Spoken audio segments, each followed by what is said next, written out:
بسم اللہ الرحمن الرحیم۔ شروع کرتا ہوں میں اللہ تعالیٰ کے پاک نام سے جو بڑا مہربان اور نہایت رحم والا ہے۔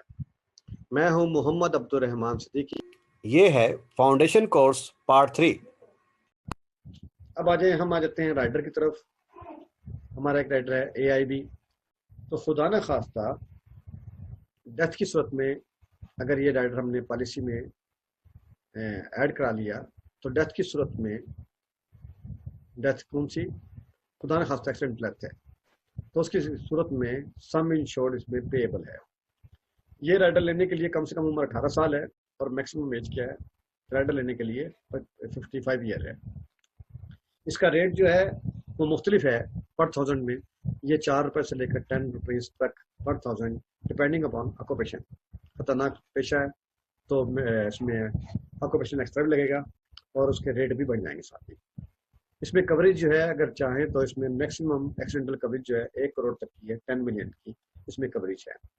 اس کے بینیفٹ کیا ہیں کہ خدا نہ خواستہ اگر کوئی کسی نے اگر یہ پالیسی میں ایڈ کر لیا اور خدا نہ خواستہ اس کی ڈیتھ جو ہے وہ ایکسیڈنٹل ہے یا کوئی ایسا ایکسیڈنٹ ہوا جس میں اس کی ڈیتھ ہو گئی یا ایکسیڈنٹ ہوا اس میں ڈیتھ نہیں ہوئی بلکہ اس کے 2 میجر اعضاء یا اس کی دونوں آنکھیں ضائع ہو گئی، 2 میجر اعضاء ضائع ہو گئے، دونوں ہاتھ یا دونوں ٹانگیں، یا خدا نہ خواستہ ایک ہاتھ یا ایک ٹانگ ضائع ہونے کی صورت میں تو اس میں سم انشورڈ فل اس میں ادا ہوگا۔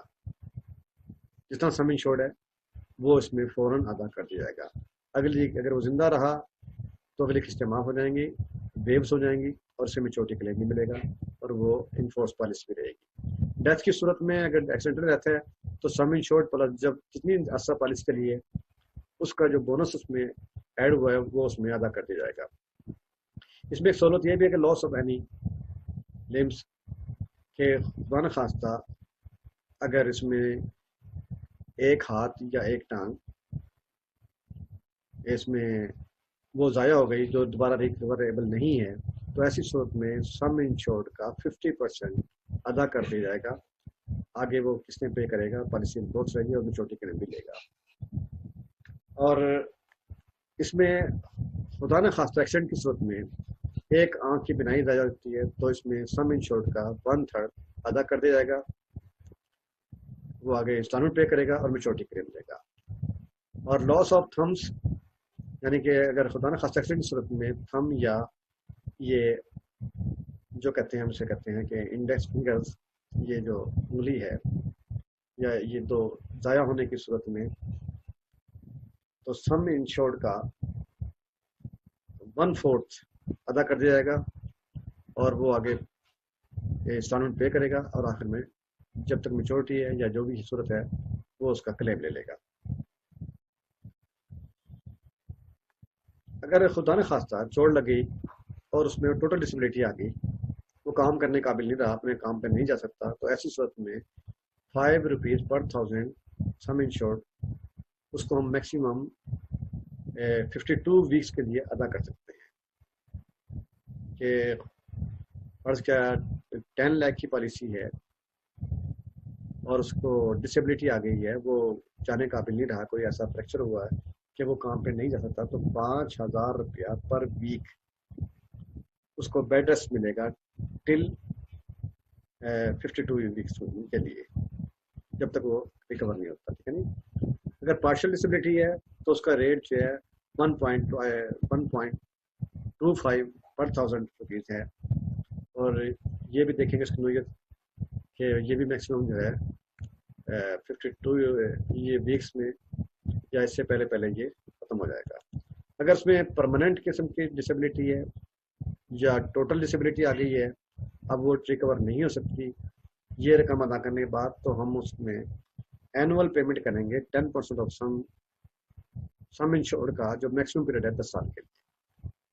اس صورت میں اس میں یہ بینیفٹ AIB میں شامل ہے، اس رائڈر میں شامل ہے کہ اس کو اٹیچ کرنے کی صورت میں یہ بینیفٹ پیبل ہے۔ ایک اور ہمارا اس میں ایکسیڈنٹل ڈیتھ بینیفٹ ہے جس کو ہم ADB سے شو کرتے ہیں۔ یہ رائڈر صرف اور صرف